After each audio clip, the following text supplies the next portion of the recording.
Y seguimos con una entrevista, que es nuestra segunda entrevista del día, y tenemos el placer de entrevistar a Fernando Notaro. ¿Qué tal, Fernando? ¿Cómo estás? Muy bien, gracias por la invitación y encantado de estar aquí hoy. No, por favor, Fernando. Para quien no te conozca, Fernando, una breve bio tuya, ¿nos puedes dar? Bueno, a mí me gusta decir que yo soy musiconomista, porque esas son las dos carreras que formo. Musiconomista, Muy sí. bien. Yo soy economista de profesión, pero también he hecho paralelamente una actividad profesional también como músico.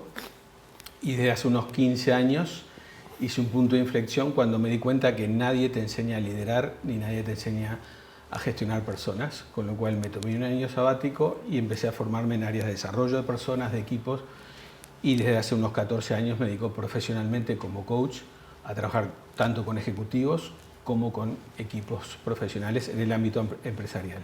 Y en el ámbito empresarial y aplicando la otra faceta, la música. Pues ¿no? sí, ya desde hace algún tiempo he logrado fusionar, ahora igual explicaré un poquito más, pero sí, el tema de las manos, vale, que es realmente un gran ejemplo que tenemos, valga la redundancia, muy a mano, para poder sacar muchas claves y muchos aprendizajes de los equipos humanos también. Vale. Porque para ti es necesario la formación en trabajo en equipo. Sí, de hecho, digamos, ¿por qué nos cuesta tanto, digamos, en general trabajar en equipo? Y yo podría hablar de problemas de diversidad de las personas, de diferentes personalidades, egos, todo eso es verdad, pero en realidad hay una verdad esencial que la dijo Julio en la primera entrevista, que es no estamos informados. Nadie nos enseña, y en la entrevista recién que acabamos de escuchar, la preparación. Total. Yo trabajo como formador para el Teatro Real. La producción de una ópera es un gran trabajo de equipo, donde cientos de personas trabajan en forma coordinada con un objetivo común y un deadline muy claro. Hablamos también de un rodaje. Un rodaje es un gran trabajo de equipo. Y sin embargo, probablemente en esas escuelas o universidades no se enseña más la parte técnica, pero no se enseña a relacionarnos en forma efectiva. Y esa es la gran razón, en realidad, por la cual nos cuesta tanto y es un reto realmente trabajar en equipo, ¿no? ¿Y cuál es el objetivo de trabajo en equipo, ¿no? Es sacar tus palabras, ¿no? Bueno, a ver, básicamente lo que hay que diferenciar es lo que es un grupo de lo que es un equipo, ¿no? Vale. Muchas veces usamos indistintamente ambos términos. Yo diría que en un equipo hay fundamentalmente dos elementos que diferencian un grupo, que es que haya un objetivo común y la interdependencia para lograr ese objetivo común. Podríamos añadir muchas cosas más. Entonces, digamos, esa es la cuestión. No nos damos cuenta, y esto Google lo estudié hace unos 10 años en un estudio muy interesante, que es, no interesa tanto cómo esté conformado el equipo, es decir, quiénes están allí, sino qué pasa entre las personas. Lo podemos ver en el deporte, en el fútbol. Yo como uruguayo hablo mucho también de fútbol, ¿no? Quizás tengamos un equipo de estrellas, pero si no se pasan la pelota entre ellos, si no tienen claro un objetivo, si yo solamente miro mis intereses como goleador, entonces no te paso la pelota aunque tengas una oportunidad de gol porque yo quiero hacer un gol, ¿no? Es decir, da igual si somos estrellas, no tanto si tenemos una estrategia y sobre todo nos damos cuenta que somos interdependientes. Esa es la gran clave del trabajo en equipo, ¿no? Ser consciente de que es interdependiente y que la suma de los... ¿no? Claro.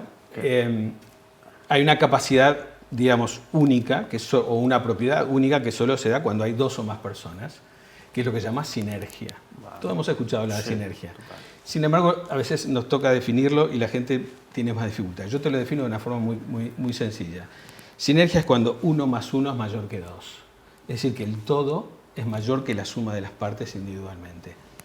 Quiere decir que trabajando juntos logramos un resultado mayor o mejor que haciéndolo por separado.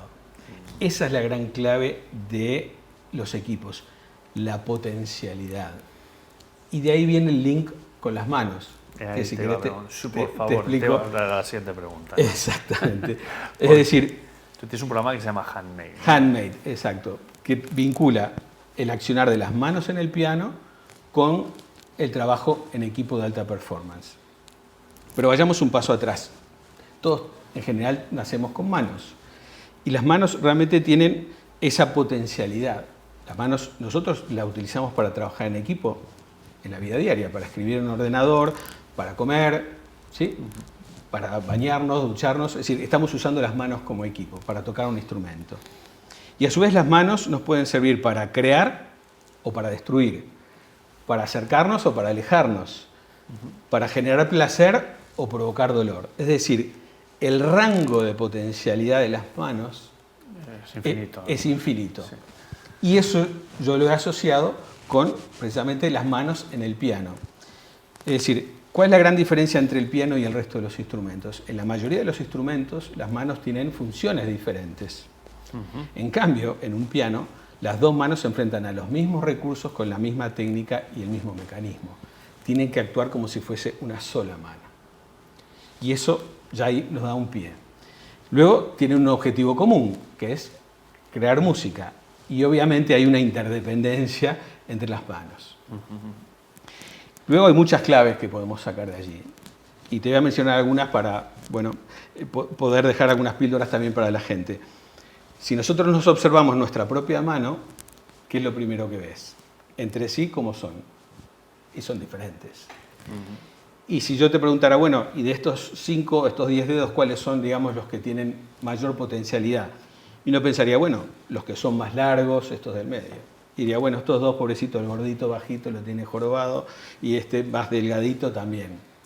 Sin embargo, y eso es lo que yo hago, digamos, con ejemplos en el piano, cuando vemos lo que hace la mano, vemos que no solamente el pulgar tiene una función primordial, que es hacer de pivote, sino que el cuarto dedo, que era uno de los que pensábamos que era mejor dotados para el tema, tiene una dificultad porque su tendón está asociado a los otros. Con lo cual, a la hora de levantar, tú el resto puedes levantarlo. Yo hace 40 y pico de años que toco el piano y también me sigue costando. Por lo tanto, ahí hay una analogía también con el tema de las fortalezas. Es decir, yo como líder Tienes que identificar. tengo que identificar, y ojo con los sesgos, porque mis sesgos me dirían, y este gordito lo tiene, ¿no? Sin embargo, es el dedo quizás más importante. Y luego nos damos cuenta de la importancia de conocer a nuestra gente y conocer las fortalezas. Vale. En qué es bueno, para qué me puede servir cada uno de estos dedos. Perfecto. Esa es una de las claves. Luego te puedo dejar alguna otra, si quieres. Sí, yo soy aprendiz de pianista, o sea, Sí. que me encanta. Por ejemplo, digamos, una pregunta que a veces se hace la gente, ¿no? Es ¿quién es más importante en un equipo, ¿no? Y es una pregunta que en sí mismo no tiene sentido, porque sí, el CEO es muy importante, pero la persona que está en la recepción también lo es, a su nivel, porque si esa persona atiende mal al que recibe, vamos a suponer que viene una visita muy importante, pero la está atendiendo mal, La visibilidad. evidentemente estoy dando una imagen y ya esa persona a la reunión que tiene con el CEO va a ir De una manera de otra manera sí. diferente. En el deporte, en Fórmula 1, el que aprieta las tuercas, si cree que solamente está ahí para apretar tuercas, pues si la aprieta, y esto lo hemos visto con Alonso y más de un piloto, si aprieta mal una tuerca, pues el piloto a la primera vuelta sale de pista. Por lo tanto, no solo va a fastidiar al piloto, sino a todo el equipo y al equipo de marketing que está en Alemania. Sí. Es decir, a su nivel, todos tienen una importancia relativa. De ahí el tema de la interdependencia. Y esto en el piano, ¿cómo lo demuestro yo? Uno podría pensar que la mano derecha, que es la que toca las notas más agudas, y en general toca las melodías o la improvisación en el jazz, está muy bien. Pero ¿qué pasa si toca sola sin la mano izquierda? Con lo cual vemos la influencia, yo pongo varios ejemplos, incluso con melodías que son muy simples, por ejemplo de Chopin, que son melodías de 2-3 notas, que sin la mano izquierda no son, Nada. salvando por favor al maestro que me perdone, son mediocres, Sí. pero cuando aparece la mano izquierda cobra otra dimensión. Que con su humildad y aporte Exactamente. todo el toque. Porque ese es el gran tema, lo que has dicho, ¿no? El aporte. Es decir, una idea que podría ser mediocre, trabajada en forma brillante por todo el equipo, puede resultar en un producto brillante. Muchas veces vemos lo contrario, que es una idea fabulosa, pero luego, trabajada mediocremente, termina en un producto mediocre. Entonces, estas son las cosas para mí importantes, ¿no? Que podemos transmitir con esto que es lo que yo he llamado handmade, que es diferente, es un canal diferente para hacer llegar estos mensajes. Qué bueno. ¿Y en el Teatro Real ¿qué haces algo similar? Sí, en el Teatro Real yo hace tiempo, digamos, desarrollé este taller y alguien una vez del Teatro Real me dijo, Fernando, me encanta esto, pero quiero que le añadas el tema de la ópera, porque es nuestro tema. Y yo dije, bueno, la ópera es un gran trabajo de equipo, como decíamos recién. Por lo tanto, hemos creado un taller que se llama Ópera y Liderazgo, donde vemos, por un lado, determinados aprendizajes que se recogen en esa producción de una ópera. Es decir, en la ópera está la parte artística, por supuesto, pero también está la parte técnica.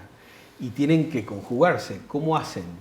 Total. Incluso a nivel, digamos, de la parte artística, hay dos grandes directores. Está el director musical, pero también está el director escénico, que se encarga de todo lo que pasa allí visualmente y que le da, es donde, digamos, hay más creatividad. En la ópera hay una cosa que no se puede tocar, que es la partitura.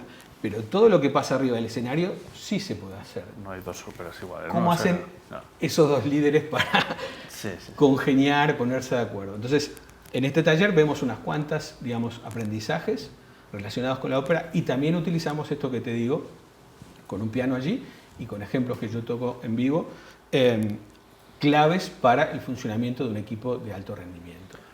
Estupendo.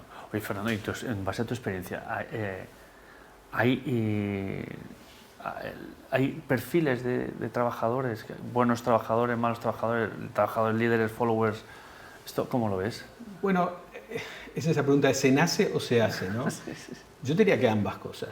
Vale. Obviamente las condiciones naturales te pueden predisponer hacia trabajar mejor en equipo o ser mejor líder o no.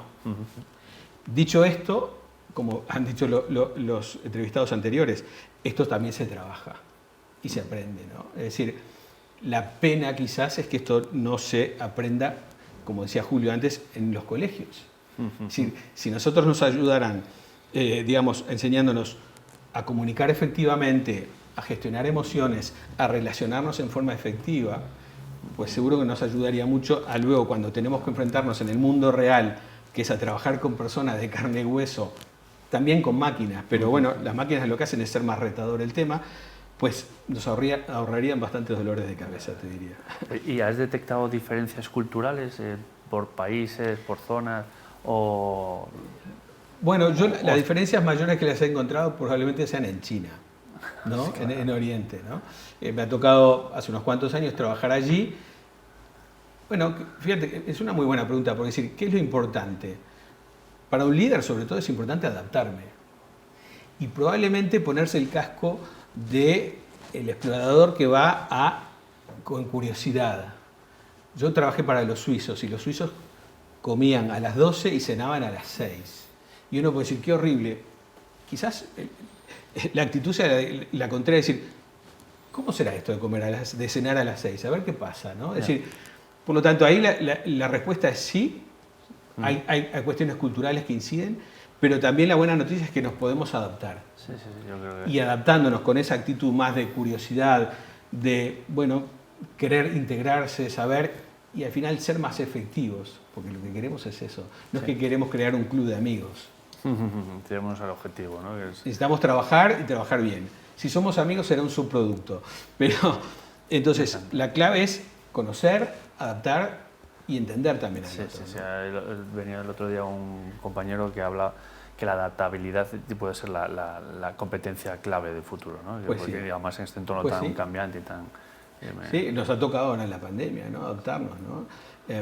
Probablemente a tener más empatía también, ¿no? Es decir, si yo sé que la otra persona está en su casa aislado, ¿no? Lo vimos en la pandemia, pues quizás muchos clientes míos me decían, estoy haciendo algo que nunca hice en presencial, que es nos conectamos a las 8:30, aunque sea 10 minutitos, para preguntar cómo estamos. Claro, fíjate, exacto. ¿Y cuánto dura eso? Nada, 10-15 minutos. ¿Estamos bien? ¿Y por qué no lo hacíamos en el mundo real? Digamos, ¿no? Total. Bueno, ¿y cómo te localizamos, Fernando? Bueno, a través de mi página web es bien fácil, fernandonotaro.com. Vale. Y allí, digamos, hay un apartado especialmente para Handmade, que es este taller. Lo interesante de este taller es que yo lo puedo hacer, digamos, en formato TED, tipo de media hora, 40 minutos, o en un formato más grande. Es decir, es totalmente personalizable, de acuerdo a la extensión que se disponga, y también de acuerdo a los mensajes o contenidos que se quieran enfatizar. Perfecto. Muy bien, pues el tiempo vuela, Fernando. Me gustaría que nos contases un libro, nos recomendases un libro. Ya que estamos hablando de trabajo en equipo, hay un libro que es un poco como la Biblia de un autor que es contemporáneo, pero aunque el libro ya lleva unos años. El autor se llama Patrick Lencioni y se llama Las 5 disfunciones de un equipo. Lo que estudió Lencioni con varios años de investigación es precisamente eso. ¿Cuáles son las 5 cosas? Él lo estudió desde el punto de vista de las cosas que hacen descarrilar un equipo, pero lo podemos estudiar con la mirada al revés. Es decir, ¿cuáles son las 5 cosas imprescindibles que no deben faltar, digamos, en un equipo, ¿no? Sí, sí, sí, sí. Y ese libro yo te diría que es como la gran base para cualquiera que quiera aprender del tema de trabajar en equipo. Bueno, siempre que me decís que es un gran libro de básico y tal, es obligado comprarlo y leerlo. ¿No? Tiene varios, pero este yo te diría que el de Patrick Lencioni es el más esencial. Vale, cuando os pregunto a los referentes de una temática, me decís, ¿es el básico? Me encanta porque...